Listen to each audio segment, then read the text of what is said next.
प्रिय छात्रों, नमस्कार। एनसीईआरटी क्लास 10th मैथ्स में आप सभी का स्वागत है।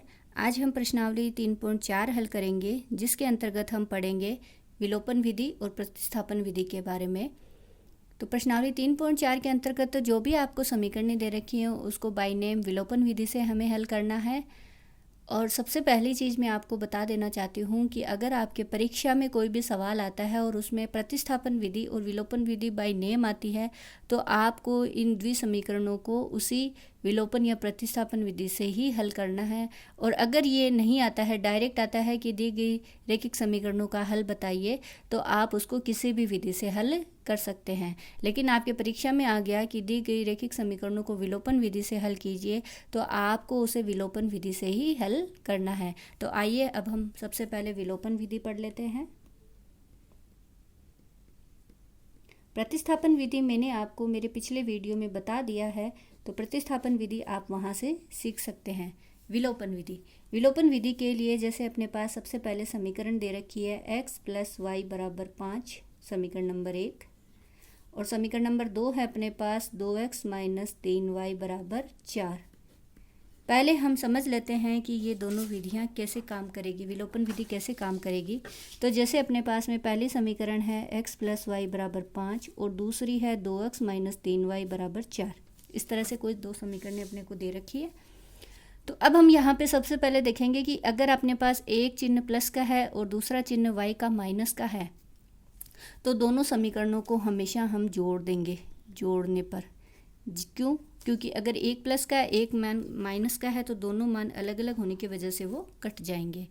और कटने के लिए उससे पहला काम क्या होगा, ये दोनों मान एक जैसे होने चाहिए। जैसे यहाँ पे y है और यहाँ पे 3y है, तो हम इनको एक जैसा बनाएंगे। यानी कि हम इस पूरी समीकरण को किससे गुणा करेंगे? 3 से गुणा करेंगे।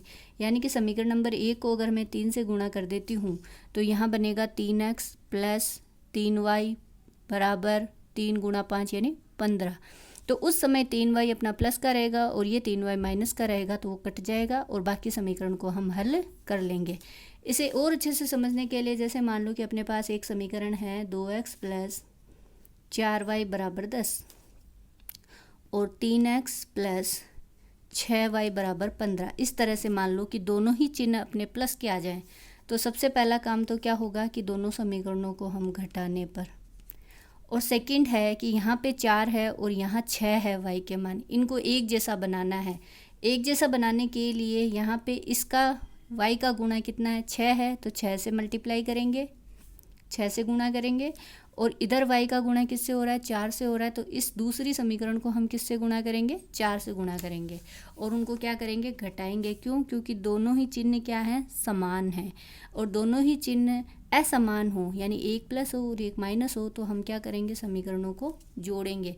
तो इस प्रकार से हम समीकरण नंबर 2 में -3y है और समीकरण नंबर 1 में सिर्फ प्लस का y है, तो समीकरण 1 को 3 से गुणा करके समीकरण 2 में जोड़ने पर समीकरण 1 को 3 से गुणा करके समीकरण 1 में उस 2 में जोड़ने पर इस तरह से।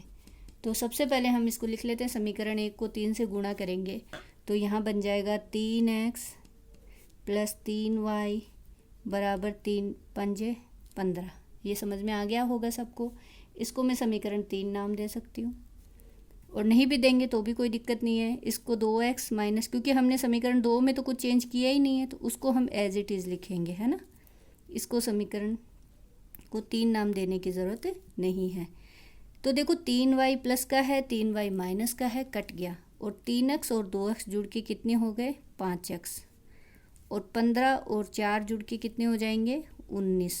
तो x का मान अपने पास कितना आया? 19/5।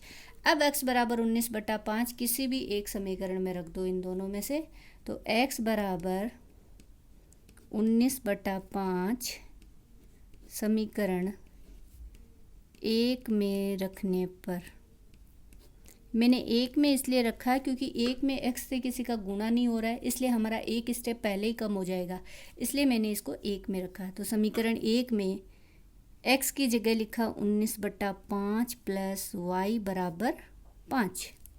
तो y को यहीं रख लेते हैं 5, और ये 19/5 का पक्षांतरण कर देते हैं, तो इधर आके ये माइनस का 19/5 हो जाएगा। अब इन दोनों में एलसीएम ले लेते हैं।